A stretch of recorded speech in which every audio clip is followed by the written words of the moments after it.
All right. Welcome back to the Chabinet meeting. Another week has gone by, and another week of news has come to us, and we've made some interesting selections today.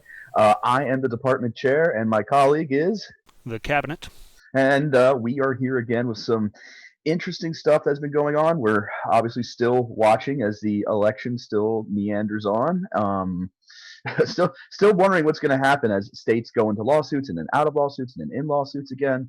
Um, I am not wondering. no, I, I mean I'm not either. I'm wondering less and less. Of course, if you were invested in one candidate or the other, you would be interested in hearing reasons that maybe your candidate should have won when it appears they didn't. I don't know. There's so much that look. There's a lot of impropriety in the election system, but um, I'm not certain that you're going to convince the bulk of people that there was enough impropriety that the election went foul. And if it did, how bad is that going down the road for faith in the system as a whole? I don't know. Maybe I'm willing. Is this the moment where I'm just like I'm less Cato and more of one of the popular sellouts, and I'm willing to say I don't care about the truth anymore, or the country needs to move forward? That's a I terrible thing to say. no, I know because that's the same place that I am in right now, and obviously you and I have had this discussion already, and I have been torn between like, but there's if there is something going on, we need to know about it. It should be investigated. It should be cleaned up. And wholeheartedly, I personally believe that Donald Trump is not going to get the votes he needs to Well, just succeed to like we become like to see the president. bottom of things, right? Like, so Right. when the Mueller investigation was going, I was one of the people saying from the beginning, look, um, I'm not sure that there's a there, but I'm also not willing to bet that Trump's an angel in every regard, and so I think that due process should play out, and we should get to the bottom of this. Turned out, as near as I can tell now, I'm willing to say there was not, in fact, a there. But yeah, I am the person who wants to see things generally. I want to see the stones overturned so we can find out if something wrong happened. Right. There's a reason we have a process, and if things seem foul or there is obviously evidence to such, then yeah, we should be investigating. And if if Donald Trump and his lawyers do find something, and obviously if a judge does see something, then hopefully it gets to a point where it can be investigated. Unfortunately, there's a lot of politicking going on, even with the judges, and that saddens me. But just like you Well, said, the judges have been political in this yeah, country for quite some time, but yeah, go ahead. yeah. But even let's say you go that far and sort of the rot like if there is a rotten egg, let's say the rotten egg cracks open and there's a lot more in there than people want to see. It's going to be sad if that is indeed the case. I don't even know how I would feel. Like there's this piece of me that does not want to know that, but at the same time, the other half of me says, "This is how you fix that. You got to start cleaning it up now." Uh, it's sad to think about. I'm so I torn just yeah, I internally. don't know what the cost is, right? Like what does Right. that even look like? I mean, Ooh. if you've got an investigative process that, I mean, look, if you think that the Kraken is not, if there is a Kraken and it is not a the Loch Ness monster, and the you think that it's Kraken. this software system that has been mishandled or improperly handled, well, Hmm. it's going to take a 2 year investigation process to get the warrants to force those companies to turn over their internal code, which is, their intellectual property by Hmm. copyright law and things like that, Hmm. um, patent law. I don't, you know, by that that wrangling process. I mean, the country can't be without an No, executive for that long, no, waiting it in cannot. limbo to find out who the real Slim Shady is. You gotta have a president, and um, yeah, I don't Please see stand I up. don't see a Yeah. way towards reconciliation for the country that involves Trump remaining in office. Right. And obviously at this point, speaking of please stand up, Joe Biden has been doing that continuously. In every aspect. What his these are my plans. Here are my people. Here's what I'm going to do. I know I described it to some of our. I was going to say. Clients. Our yes, our clients would be the appropriate word. I'm trying to remember exactly the word you use, and that's a good. Thank you very much. It's kind of like a first down in football, right? When you may have landed right on the first down marker, you want to run that play real quick before anyone can possibly throw a flag or anything can happen. Yeah, And that's that's the exactly what game. Joe Biden is doing. Anyway, we are getting a little off topic Yep. here, and obviously, I mean, it's still an interesting subject, but even just thinking about it is making my stomach turn even just a little bit. So I want to turn it over to you. You have the first subject today, which is a domestic subject. So tell us a little bit about what you got here. Yeah, I mean, it might be a little dry, but this is some brass tacks, and it's something that is in writing, and everyone can see and read and agree on what it says and when it was written, because it is dated and it was submitted to the Pennsylvania House. Mm-hmm. So unlike some of this election speculation where there's so much that's murky and who knows, this is something we can at least tear into. Um, this is a bill submitted by, as near as I can tell, three Democrats in the Pennsylvania House. That is the House of Representatives, which is the legislative branch within the state of Pennsylvania. So if you're not from the United States, this is one of 50 U.S. provinces Mm-hmm. that has some sovereignty in the U.S. Constitution, but not total sovereignty, but sovereignty within this region. And the state of Pennsylvania has its own constitution, which is very much like the U.S. Constitution, which guarantees right to privacy, right to property, right to keep and bear firearms, things like this. Um, this is a rearranging of Pennsylvania's firearms laws that is so sweeping. I think it is, you know, as somebody who advocates for Second Amendment rights, I think it is Mm-hmm. surely an attack on those rights. But I think this may be an attack on the Fourth Amendment as well, as Mm-hmm. written. So, not saying that the intentions weren't good, but it's hard to frame it that way for somebody who cares about these things. So. This amends Title 18, Crimes and Offenses, and 35, Health and Safety, okay, of Pennsylvania's consolidated statutes in firearms and other dangerous articles providing for sale or transfer of, quote, high power firearm ammunition. I'm sure they'll define that somewhere.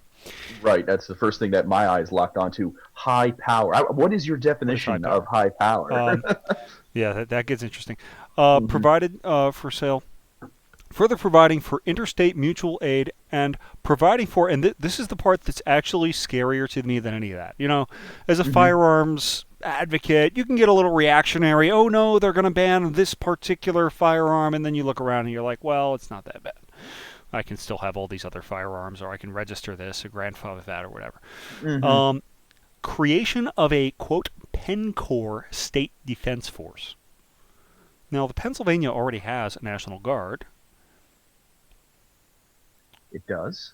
And the Penncorps State Defense Force.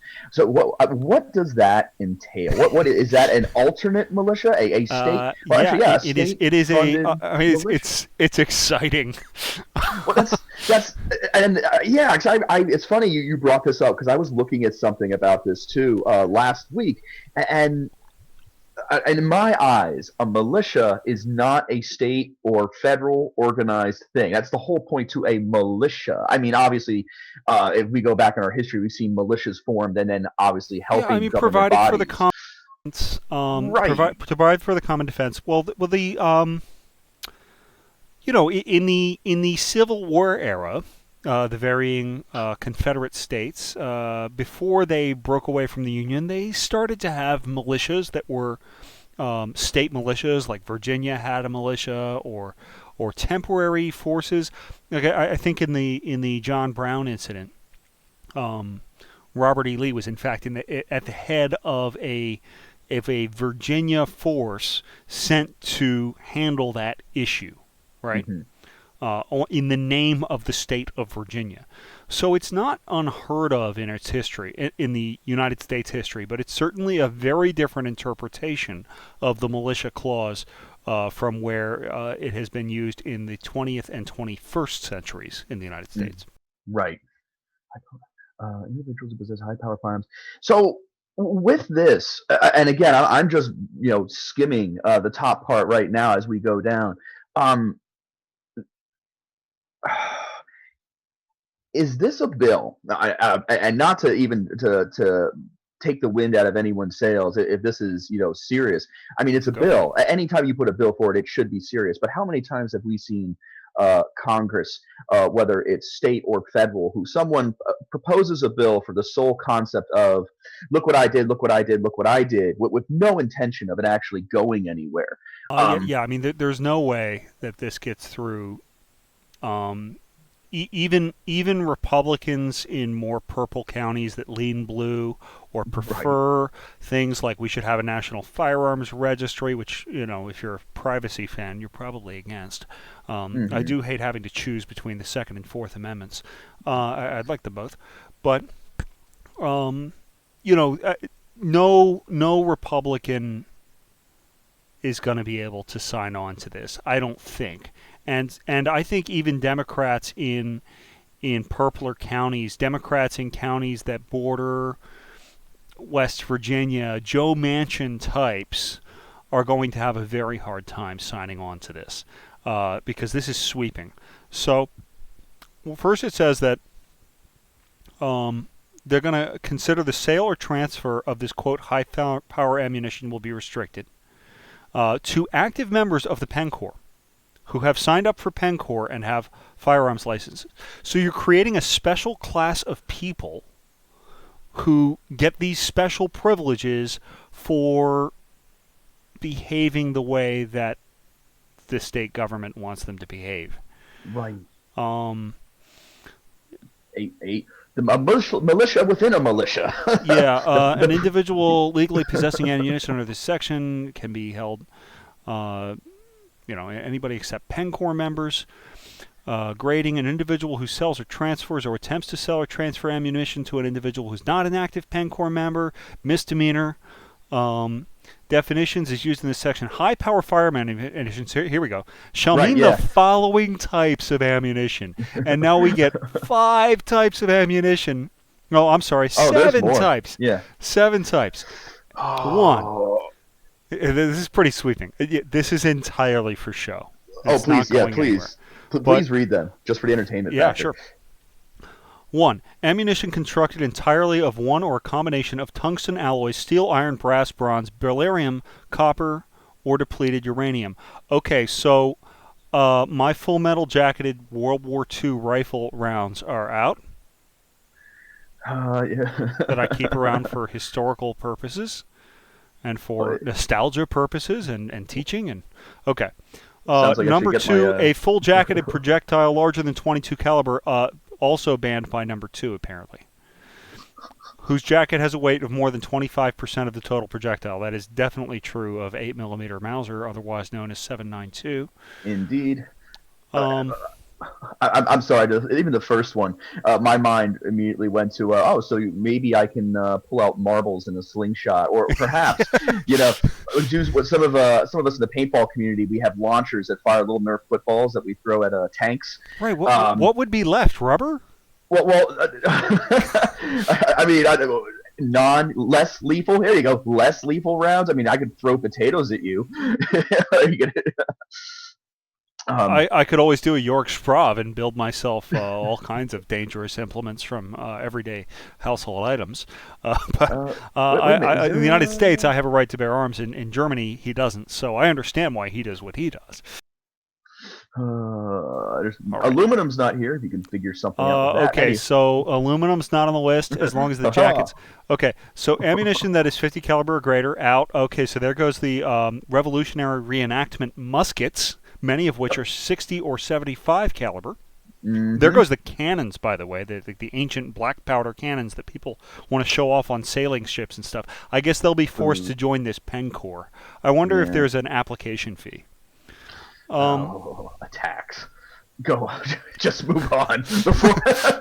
uh, flechette ammunition. Okay, Mhm. that's considered cruel and unusual or something. I don't know. Okay, all right. Ammunition that contains exothermic pyrophoric mesh metal as a projectile that is designed for the purpose of throwing or spewing a flame or fireball to simulate it. Okay, basically no fun with my dragon rounds in my shotgun, right? Not that I have such a thing, but those do look awfully fun. Number 6, no bolo shells. Now, I know about the bolo tanks in science fiction, but do you know what a bolo shell is? I've actually, it's funny. So I've had a student ask me that before, and so I'm like, yes, yes, yes, yes. Uh, okay, so imagine since you were just talking about cannons, let's go back to the Civil War. Like, if you were on a Oh, ship, heck, it's frickin' chain shot. right? And But they it's throw that for out. like a smaller gun. I get it. Okay. I I mean, was nobody really plays around with these things too no, no. seriously. I Okay, was. they're I mean, I toys. was. I was legit looking at that for home defense at one point. Like, ooh, this What? would be great. I think that the expense and like the finickiness of such a round makes it fun to play around with at the range, but I don't think I would reach for those in an emergency. I think that I would want a shell that is more reliable. Hence my laughter and why I settled in double odd buck. But I mean, Sensible. still entertained to look at that shell and think, what were these people thinking? Like, man. Goodness. All right, so no bolo shells, no hollow nose, dum-dum, or other ammunition designed to expand upon impact. Proven Okay. to have more stopping power, but all right. So at that point, I'm What's very left? focused on, yeah, I'm looking at It number two, looks like full, 22 with aluminum jackets is a allowed. full jacketed projectile larger than a 22 caliber, whose jacket was a. So, yeah, what is left? It's What is 22 with left? aluminum jackets, I think. I don't know if 9mm is still allowed here. That's. I mean, everything at that point is gone, or at least the vast majority of stuff is gone. So, yeah, This obviously this is bill is for show, sweeping. Yeah, it's for show. but it's But the weirdest part is you get to interstate mutual aid. This is kind of creepy. section two. So you're going to have assistance, insurance, workers' compensation, immunity. Purpose of the subchapter is create a system of intrastate mutual aid with participating political subdivisions within the Commonwealth, whereby each participating political subdivision recognizes that emergencies transcend the boundaries of a political subdivision and that intergovernmental coordination is essential for the protection of lives and property. It's essentially just like report everything back to the mothership. Yeah. Um,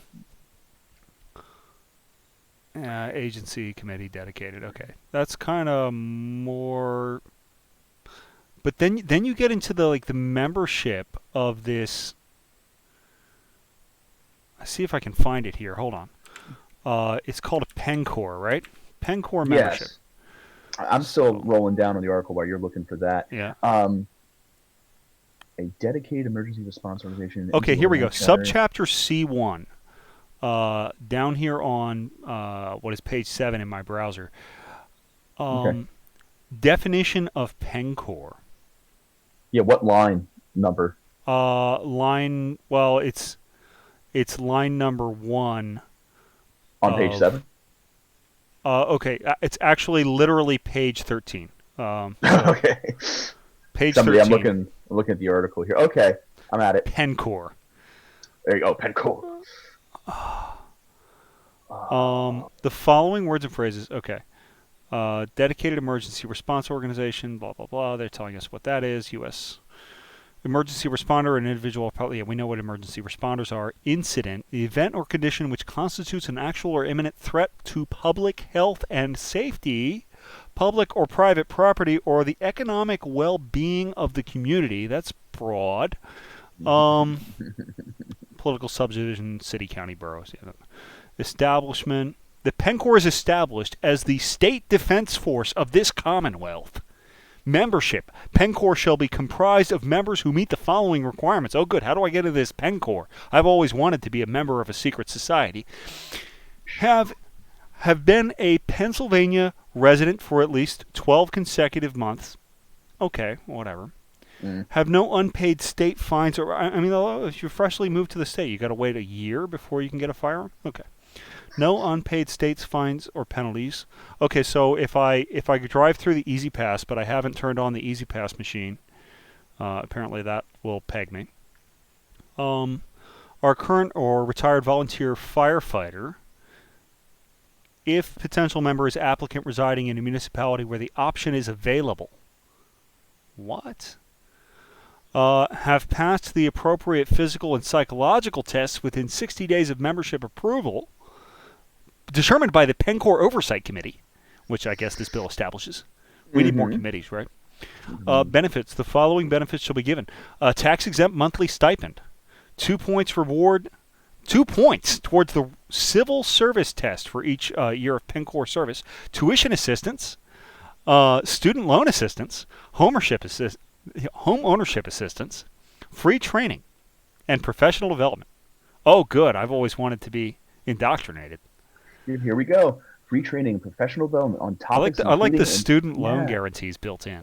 Oh, so these people are paid effectively for and they turned into a like micro police force. They're going to be asked to spy on other people and report them if they're using these types of ammunition or trading or selling them if they're not members of Penncorps. Implicit bias, cultural competency, dispute resolution, and other topics Penncorps Oversight Committee find necessary. And that's just the beginning. Youth engagement and member. Oh, cool! We get to create a Hitler Youth. This is what is that show? They only did one season. The creator decided only to want to do one season, and the police were all like masked and stuff. Oh God! It's based off a movie with the guy who's blue and can like just zap people, and they. It's based off the Watchmen setting. Yeah. Okay, so that's a really dark America, right? A very dystopian America. Right. So the show, not to go into deep detail, but the show takes place after everything has gone down, and the police are all like masked to help to save their own identities from other people. So no one goes after them, but they're extremely harsh. Obviously, it was created by individuals who are a little bit more, I'll use the word woke.